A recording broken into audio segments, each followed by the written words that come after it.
What's good, everybody? It's your girl Erica from the Classy Climb blog. I am doing this one over the road, and I don't want to hear the complaints about that noise because that's just is what it is. You guys, we got to work together. Now, I have to do this one today because I've been laughing all week. But listen, people are like, companies are getting ready to lay off people who make six figures. Oh my gosh! I mean, why? Well, listen, you have to produce.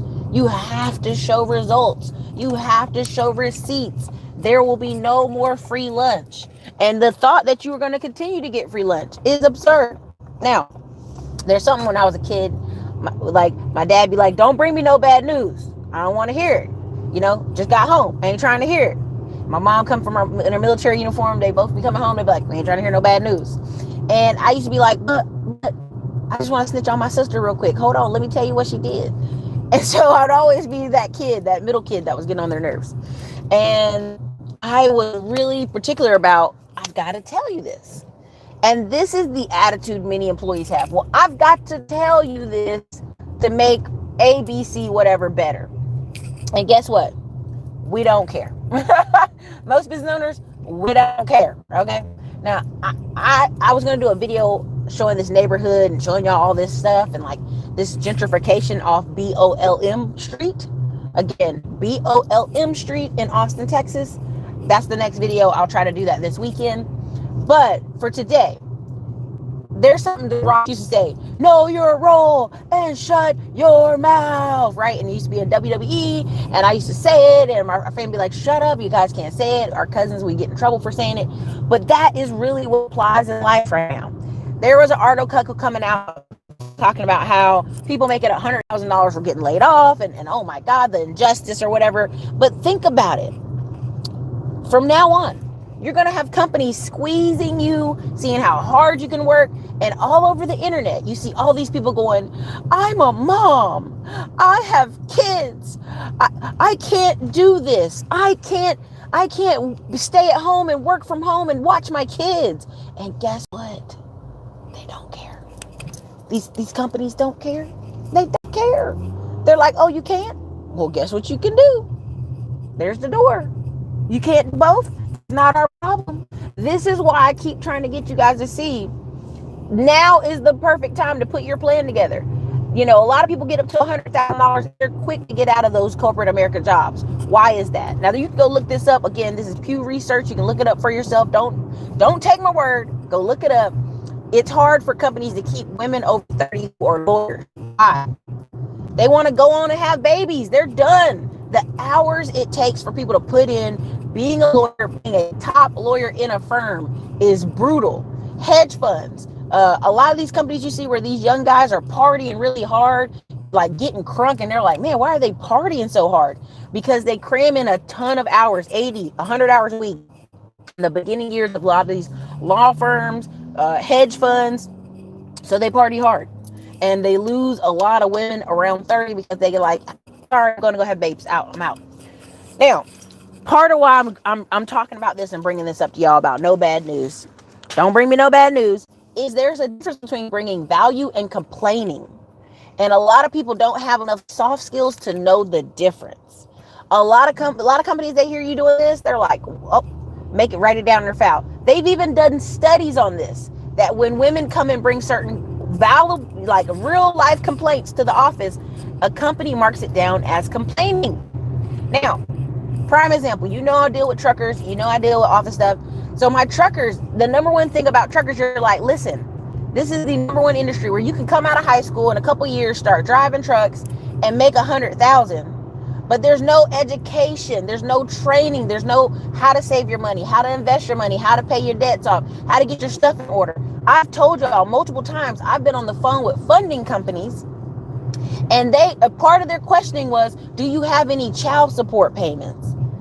Or do you have to see this? Do you have this? I go, what? You can't ask that. He said, yes, ma'am, we actually can ask that. We actually can ask if you have child support payments. It's the craziest thing. But it's an industry where they know the person is not well-rounded. There's a lot of foolery in leasing. There's a lot of places where they're milking the driver. And it's sucks because it's an industry where you can make a lot of money, but if you're not educated or you don't follow systems, and this is the most important part, businesses run off systems and people. Your business can survive or it will go into the toilet off of business systems and people. And then what ends up happening is a lot of these guys are like, well, I'm gonna buy my own truck and I'm gonna do this and I'm gonna do that. And you go, listen, almost every driver I've met that tried to buy a truck, tried to do this or that, got burned. It's for a reason. They got burned because they didn't know what they were doing. They got burned because they don't follow systems. They just shoot from the hip or they just do a hustle. And they complain. And that's just the biggest part of it, right? So I've got a couple different guys coming in town complaining. He's complaining about his old company. He's complaining about his new company. He's complaining about this. He's complaining about that. And I go, listen, dude, listen. Just drive. I gave you the job to help you out because you sound like you're having a problem. But I need you to stop complaining and just drive.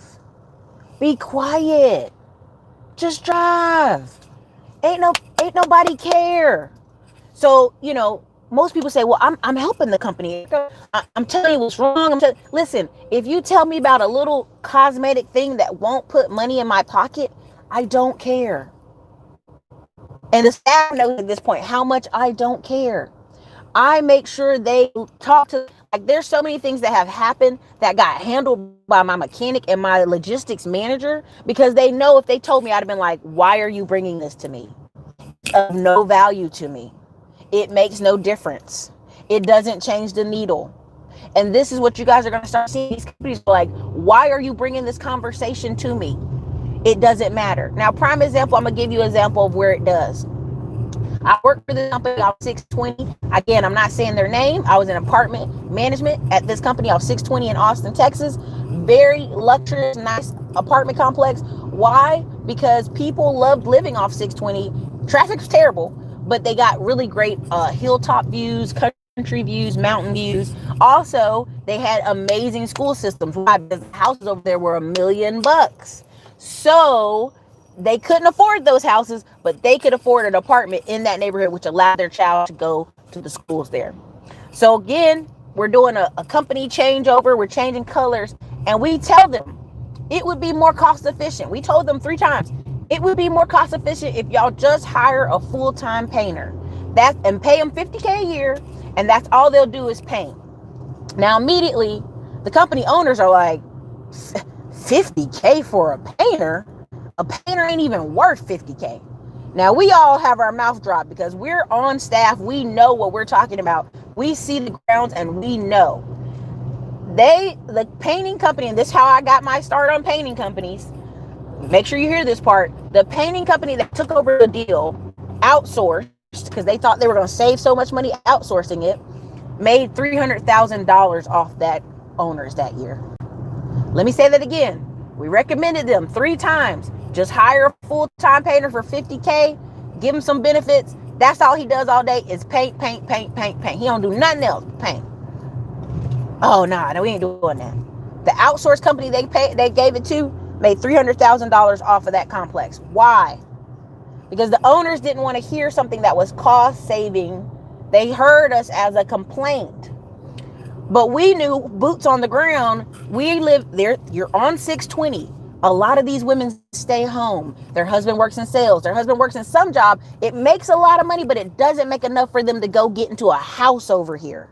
So they're going to be choosy, okay? Choosy lover, you ever heard that song? They're going to be choosy. So these women would be like, oh, I see you just painted 5 units over here. And I see you just put stainless steel appliances over here.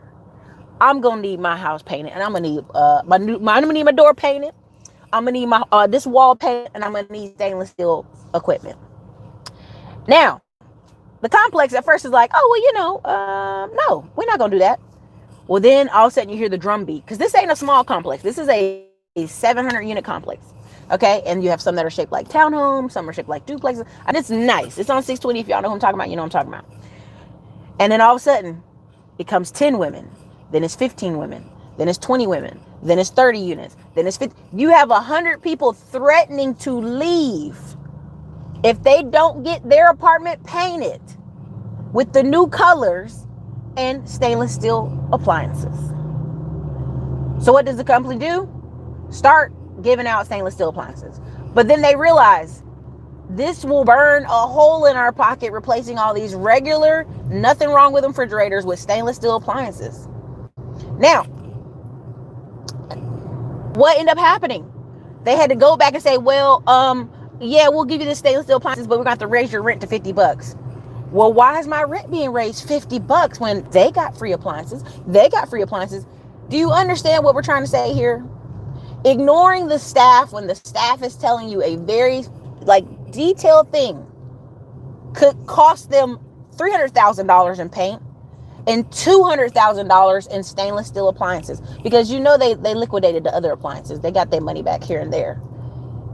That cost them almost $500,000. Not listening to staff cost them $500,000, but did they care? No, because real estate is a long-term play. And a lot of people think real estate is a quick money. Every month I get some money out this house. And that's where they go wrong. That's where you see these articles of these owners complaining, oh my God, my tenants didn't pay. It doesn't matter. It's a long-term play. You're going crazy over something that's not an ATM. It's a long-term play. That's why you have people in the industry, in apartment management, they didn't listen to us. Oh, whatever, we'll outsource this. And then when it start racking up, then they had the ears to listen. Because a lot of people in business, see, this is the difference. I gotta get this to y'all, because y'all think I'm being ridiculous. But people in business have patience. People who want to hustle, people who up here upset, they better get their money. JG Wentworth, they don't last and they don't make it. I can tell you this right now. I know a guy who has about 100 little deals. He done partnered with about 100 people. I wish I can bring him on channel. He don't want to do it. He got 100 little deals, and I haven't seen it on paperwork and everything, where every little deal gives him about $400, $500. And he said, remember him to tell his girlfriend at the time, she's like, you got like 12. We could go do this. We can get a new car. We can travel. We can do this. He said, listen, just because we have these 12 deals, partnerships, don't mean we spend all the money. It don't mean we treat it like an ATM. Now, years later, she is his wife. They just recently got married. She can see, okay, that was the thought. You have to chill out. And a lot of times people out here getting in their feelings over $500, $200. Oh my God, my tenant. Like, the emotion is not regulated. Your emotions need to be regulated. You never spend all the money. Y'all see Skynet tried to kick me off. Everybody, if you can hear me right now, put a 1 in the comments. Make sure I'm live and I'm back to you. Drop a 1 in the comments. Skynet will not defeat us today. We will get this message out today. Drop a 1 in the comments if you can hear me. If you can see me, hit the ones so I know we live. Okay? I think we live. All right. So we back. I think we back. But the reason I'm telling y'all this is so many people are like, yo, which business should I start? Should I do this? Should I do that? How should I start this? A lot of it is regulate your emotions. I put a little course together, help you break it down. I'm going to drop that this weekend. I'm probably going to drop Middlemen to Millions this weekend and show you what we did in the painting business, because 9 times out of 10, a lot of it is managing people. It's people you got to manage. It's the systems. If you don't got the systems right, then people can't just fall in line, because guess what? People are natural followers. Okay, what do I do here? I do this. Okay, I'll do this. All right, I'll do this. And they will just follow. They do study after study where people will come in a room and everybody's doing something one way, and the next person comes in and see everybody doing it that way. They'll just follow. This is why you have to create standards and you have to create systems. And you have to put your foot down. A lot of these drivers, they are used to complaining because they think the squeaky wheel gets the oil, and they're not properly evaluating themselves. This is an epidemic in America. There are men and women, don't let me get it twisted, who are over evaluating themselves.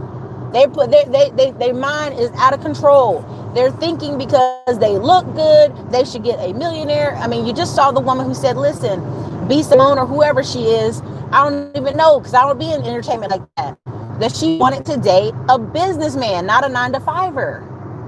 And you could hear it Now she said some stupid stuff in between that too. Now I ain't gonna let y'all let it go. She said some stupid stuff in between there, but that's just the point. That mindset of like, how dare her think she's better? That's just it. There's levels to this. She has to evaluate herself. She's in an industry where there's movers and shakers and people who do what? Have investments. So yes, what she said was not wrong. She probably could never vibe with a 9-to-5 man. She could probably never go and travel and goof off and live and bounce off and roll out somewhere with a 9-to-5er. She didn't make a lie. But see, that's where people over-evaluate themselves, just like these truckers and just like these people making 100K. People love to tell you, oh, I make 6 figures. I'm an engineer. Baby, I know engineers right now who have lost their job, cannot get into another company in this city, have to move to Houston. Hate Houston, don't want to be in Houston, gotta move to Houston.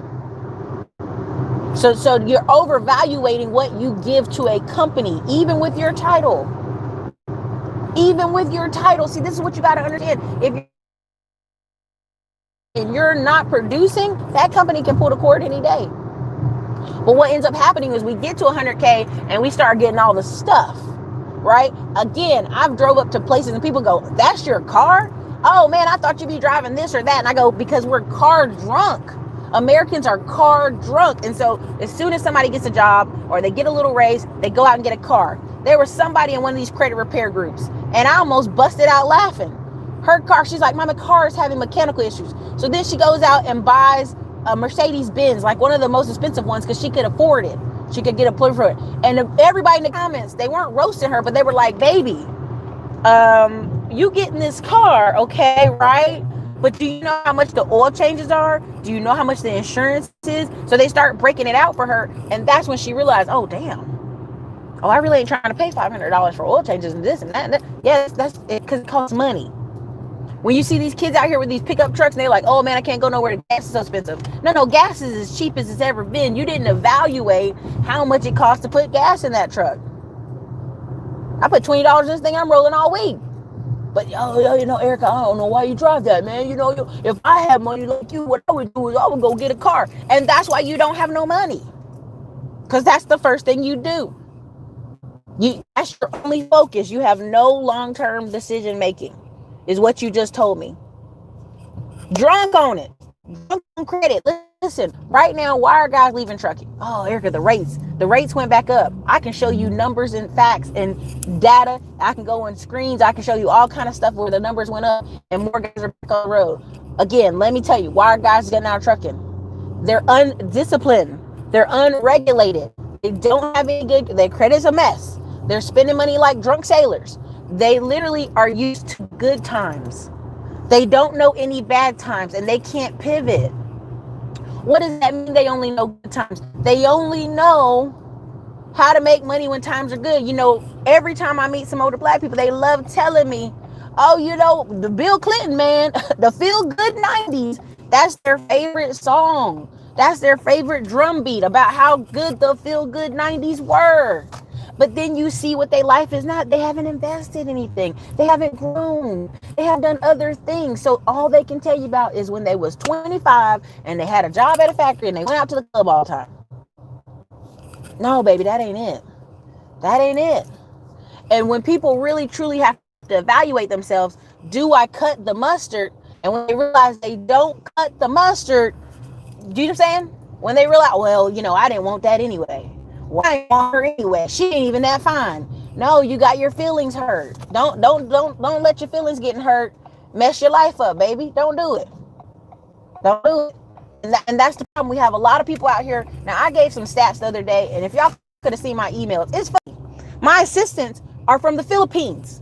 And they even know, like, oh, somebody is upset with you, Miss Erica. I have this email. Look at this email. And I go, ignore it, honey. It don't even make no sense, right? Just ignore it, right? I have to tell them, ignore that. That what they're saying is nonsensical. I put up there about marriage rates going through 60%. This isn't a made up fact. This is documented. 60% increase of marriage licenses last year, 2019. 2.2 million weddings last year. 2.2 million weddings last year. Okay? You're sitting here telling people this stuff for them to break it down, for them to compartmentalize what you're hearing. Oh man, I never do that, man. I never get married. Okay, dude, listen. Everywhere you go in society, every other minority group, I mean, Serbians, Ukrainians, Muslims, Egyptians, you name it, in America, they got married. Numbers went up, except for black people. Well, see, the numbers don't apply to us. See, we didn't get married like that, baby. If you're the only egg doing things backwards, are we going to turn around and go, yeah, doing it backwards? Yeah, we're winners. No. You just don't see it. You don't see it at the top. Listen, FUBU, CEOs, go look them up. They all are usually getting married, get divorced, get remarried again. Russ Simmons, all of them. They just get married, get divorced, get remarried. There's something about pairing and partnering and buying and going up in life. This is a natural cycle. Right now, when people are sitting here trying to fight me about why are people buying houses, and they pull every excuse out their butt. Listen to me. People are buying houses because people don't want to live in apartments. Okay? And what they just realized in this whole shenanigan mess that just went down, that your job can ask you at any moment to work from home. Hello. Hi. Are you paying cash or card? Card. Okay, I'm gonna have you go around the building. We have a third lane out there. Oh, Okay? well, thank you. I love it. Okay, listen, y'all. The Lord's blessed one. Favor be upon us. Chick-fil-A. Okay. Hold on, y'all. Let me get. I mean, they got me going all the way around, and there's nobody in the line. They said y'all were lonely over here, so I came. Hi. Can I get a name for your order? My name is Erica. Erica, how can I help you? Can I get the chicken strips? Large fry. The 3 or the 4? The 4. 4. Fry. Large fry, and then fruit cup. Okay, a small, a medium, or a large? A large fruit cup. Okay. And then for the drink? And then a lemonade. Large? The fruit cup and the fries. Yes, ma'am. There. You want some sauces for the strips? You have the avocado ranch? Yes. Key, Miss Maria? Okay, so we 1557. Go ahead and do the swipe. It's a swipe. Okay. Yep.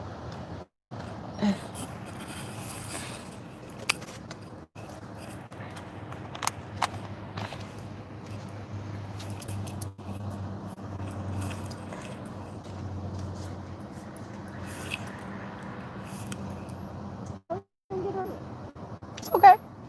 I'm gonna trust you today.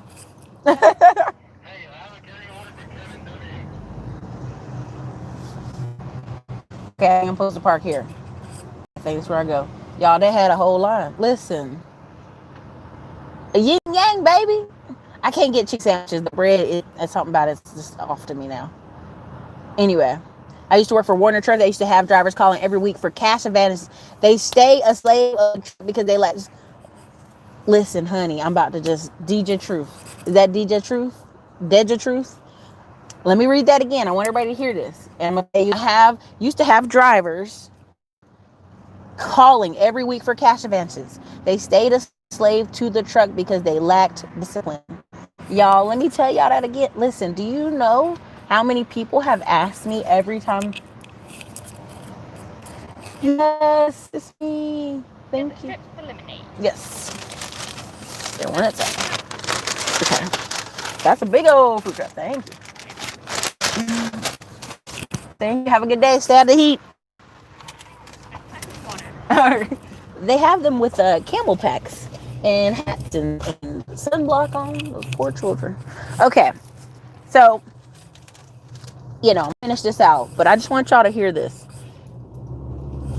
What he said is true. Every single driver I've offered a job, they come and they ask, can they get a cash advance? Well, I left my other company, and my other company, they didn't pay me my paycheck, and this what happened, and then, I'm leaving my family, and then I do this, and I go, no, sorry. We don't do cash advance here. We don't do that here. But I'm willing to forget. No, we don't do cash advances here. You can't come to a company asking for money and you're not producing. You can't even, listen, I won't even hire people who first come They first come to the business. First thing out of their mouth is, can I get something? You haven't brought me anything to my business. Why am I giving you money if you haven't contribute anything to? You literally just filled out some paperwork.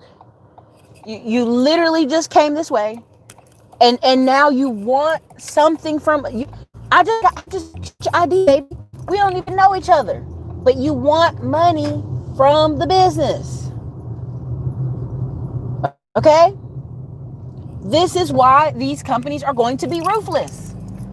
And to me, every time I hear these stories about men, every time I hear these companies about men saying, well, they don't treat truckers right, they don't do this, it's a lie.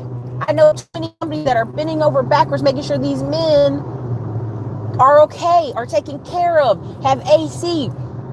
Listen to me. These companies are going to be ruthless. Listen, it's not just trucking. It's not just trucking. I'm seeing it in every sector. Every one of these people who are complaining, listen to me. If they're complaining and it's not adding value, what you can do every time you complain, they're gonna make a little note. They're gonna go back and look. Oh, she has dogs barking on the phone when she does customer calls. Oh, she got kids running in the background. I had grown men trying to talk to me, serious business, with kids making loud noise in the background. And I literally asked them, could you go to your office? I asked them, could you go to your office? And they were like, no, ma'am, I don't have an office. I'm home. I'm working from home. If you're working from home and your children don't know to stop hollering like banshees, honey, working from home ain't gonna work for you. Delicious. That is fire. That is bomb. What you have to understand is these companies don't have to be nice to you. I've already told y'all multiple times, the difference between some of these business owners and you is they have one credit card that allows them not to work inside the business. That's it. That's it. I know people right now who started business with a credit card. That's the difference. That's it. Oh, and there's a truck smoking over there. Oh, he about to be done. But this is what I'm trying to get y'all to understand, that this pay attention to the trend that's happening. You see these people consolidating these companies. You see these people making 100K. Look what they're doing. The reason why people are buying homes is because they hate apartments. Nobody's first choice is an apartment unless they're from the up north. And that's just how they're used to living, where it's always noise over top of you, the side of you, beneath you. People in the South ain't got time for that.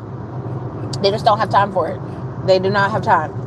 So when someone says, well, I'm going to wait till all sales happen. Baby, I've heard that before. You can't time the market. People that are flipping houses are still flipping houses right now. People that are still buying properties are still buying properties right now. I showed you the video yesterday. People are still buying houses sight unseen. Money's still going to move. Okay? And right now, the reason I know this one guy bought 3 other businesses is because the business owners had no discipline.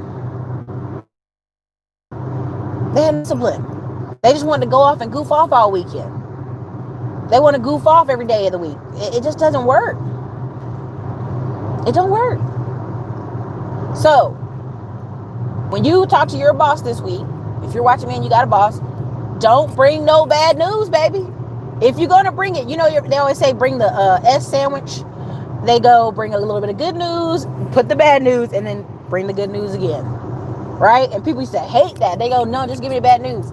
Trust me, you don't want to do that. When it comes to your boss or somebody's going to give you a raise, do it that way.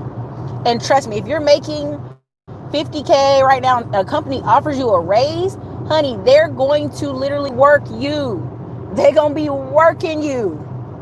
They're going to be squeezing all the $50K they get, because every week when they look at payroll, they're like, I'm paying you $2,000. What am I getting out of this $2,000?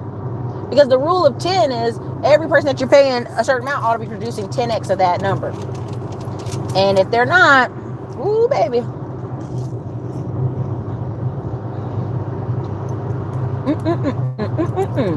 Now, I want you to understand this as well. Cultural clashes. Why you can't bring your boss bad news? There's always a manager. And they've done studies. Studies have shown this. I'm not making this up. I'll do a video because clearly I get a lot of, well, Erica, you didn't show an article where that, don't worry. Your girl will do a backup video.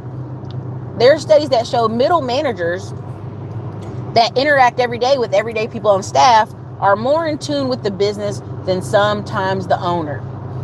And are also sometimes less racist. I know this sounds terrible, but literally when they did a survey of some of the owners, they were like, oh yeah, my staff is this and this and this, and I guess they're this. And they were giving blanket generalization statements. Why? Because as an owner, 9 times out of 10, you don't even know. You don't know their everyday life. You don't even care. You're like, oh, okay, yeah. But when it comes to small business, people think, well, it's a smaller office. Everybody knows each other. It's great. There's still a level of separation there. There just is, and it has to be for it to work. What you'll start seeing more of is you won't even be able to get a meeting with your boss. You're going to get a meeting with Larry the manager. And Larry the manager is going to be like a soccer goalie. You can't bring nothing to the boss. It's going to be like Larry blocking, left and right, blocking. He's going to be elbow dropping. What do you need? What do you want? Why are you going over here? Why are you talking above my head? What are you doing? Because Larry's job is the enforcer. That's all it is. Larry's the enforcer of rules that suck. Larry's the enforcer of bad news. Larry is who you bring bad news to. Larry's who you browbeat bad information to. Larry's who you send the complaints to. Your boss don't want to hear it. And they don't care. They don't care. Do you understand what I'm saying? And here's the thing. Again, people get mad at me. Well, I make 100K. I make 80K. Listen, I need you to pull out a sheet of paper. Listen to me. I'm really serious right now. And I decided I left at a conference. And if you're at a job and you feel like you on the fence, or maybe they might let you go, you need to write down right now all the things you do and that you've brought money into the company and value into the company. Do you understand? Seriously, I want you to hear me. All the things you've done, because I hear people all the time, well, I did this, or I spent money, or I did this. They don't know that. That company does not. You better write it down, detail it, put it in writing somewhere that you did A, B, and C for the company to get it moving where it needed to go. Put it in writing. And you may say, well, Erica, that's unnecessary. It's not. Hear me out. When the company comes and say, hey, we've been reviewing people. Why should you raise? And you pull out this 2 sheets of paper where you brought all these accounts and you did this and you did that. That's where it comes from. Now, for me, I'm not begging no company for no raise. I've been down that rodeo and I knew quickly it was not worth it to me to be in corporate America. It was not worth it to me to sit here and beg for a 2-cent raise or try to justify how much work I was putting in for $12 an hour. I was like, oh, honey, no. This to me is the birds. Especially after all I see was, all I need is a credit card and a this and an office space. This is all people try to sell me on. Office space is going to go through the toilet. Trust me, right now, all these companies with all this commercial office space, they know what hit they have to take. They know they're going to have to eat it. So they're going to get haggled by the owners trying to get the office space, right? Well, then the owner gets in there and they done haggled their way into a deal. Now they got to haggle with you to get you into the company. You know what I mean? There's a lot of little arm twisting and haggling going on. So where's that haggle going to come out? Your pay. I'm telling you, they're going to have you do an end of year review. Watch this. I know it's in corporate America, but you need to pay attention. End of year review. They're going to start having people say, well, how have you been improving yourself? How have you been adding to the company? They're going to ask you questions. So you need to brace yourself. Because 2020, we got 7 months. No, we got 30 weeks left. 30 weeks left in 2020. 7 weeks to the boat party. 50 days to the boat party. And I'm telling you, right now, when I get ready to do my review with my staff, like, okay, I want to give you, it's your 45-day review. Hey, what have you done? Did you make sure you have spreadsheets? Make sure you have it documented. Make sure you show me, right? Being a team leader, senior person, or bringing value doesn't make you safe. It doesn't make you safe, but guess what it does? When you leave this company, Let's say you leave this company and you know what you do? You have this sheet of paper. You have this 2 sheets of paper. I brought in 15 accounts. I brought in this much money. I raised their Instagram to this. I raised their profile 15%. That's what gets you the next raise at your next company. That's what gets you in the door to the next company. I know people are like, well, I can do all the right things and it won't work. That's not, see, you're getting lost in the sauce, baby. You're getting lost in the sauce. You need to have that documentation in order for yourself. You work for you. The only way you can work for you is if you have documentation showing how you got there, you making money, and you can make the next person money. Thank you for the super chat. You know, I'm driving, I can't read it, but thank you for the super chat. I think it's like Almonds. I can't see it from here. And I just want y'all to understand that, like, you cannot bring these companies any bad news. You work for you. And a lot of people say, well, I'm gonna quit my job, I'm gonna start a business, I'm gonna do this, I'm gonna buy some trucks. No, you're not. Because how you go to work right now shows me how you're gonna work for yourself. Honey, I am the queen of, I love to sleep in. I love to do this. And what I realize is every day that I was unorganized with myself, it was going to show up in my business. It was going to show up in my life. It was going to show up in my spending. It was going to show up in my eating. It was going to show up in everything. And this is what people don't want to hear. People don't want to hear this truth, that you're not going to just stop your job and I'm going to just start all my new stuff. Look at how you track your time today. Put your cell phone screen record. Not for your company, just for yourself. And see how much time you spent goofing off on Facebook, goofing off on Instagram, goofing off on other things, emailing, watching videos, watching YouTube, on Facebook. You will see how much time you spend and it will upset you. Now, there's something I do. I go in a sauna and I create a ton of messages. I basically make task on top of task on top of task. And people are like, man, why are you working so hard? Because I know people I know if somebody say, hey, can you make a list of 100 something and just send me 20 a day? That person already got the list of 100 day one. They just dripping out the rest for the week so they can just coast the rest of the week. Because that's our natural human instinct, is to coast, to be comfortable. So you gotta be on it. You gotta be on it. So your goal is not to burn them out or overload them, but you gotta make sure they have enough tasks that it's like, damn, okay, I'm going. Okay, I'm gonna take a little break, but dang, she got me again. Okay, I got to keep going. Because that in order for you to be an 8-figure business, that's the only way to work. 7, because people are like, oh, you always talking about 6-figure YouTuber, because that's the only thing people can relate to. Because when people hear 7 figures or 8 figures, or hear you trying to make $1 million or 2 or 3 or 4 million, how? Systems, people. It's an avalanche. You just keep knocking those systems one on top of the other. Boom. Again, those in my classes know what I'm talking about. Now I'm gonna finish it out here. This is my last little 5 minutes, and I've got to wrap it up. I'm gonna go back and read the comments, renders, and I'm gonna comment in the comment section after this video is done. Because y'all probably got some great comments in here. So put some good stuff in here. I'm gonna comment after the video renders. But I also want to say this. let me be nice. Let's clean up what I want to say first before I say it. We were in our groups, and so we have the Rise of the 20% class, we have the YouTube course, we've got just other training courses we do, and they always give me good energy, good knowledge. What's going to come out of this recession we're in? Accounting is going to thrive. Now, many people say, oh no, I know accountants getting fired. Listen to me. The Main Street lending program just refixed some of the requirements. Now, more businesses than you thought in the beginning are going to qualify. Now, before you get excited about that, listen. What's happening to accountants all over the place right now in America? They're getting slammed with sloppy, terrible paperwork. Where people are like, I tried to qualify for the PPP and I can't qualify. Because your paperwork is terrible. Your discipline is terrible.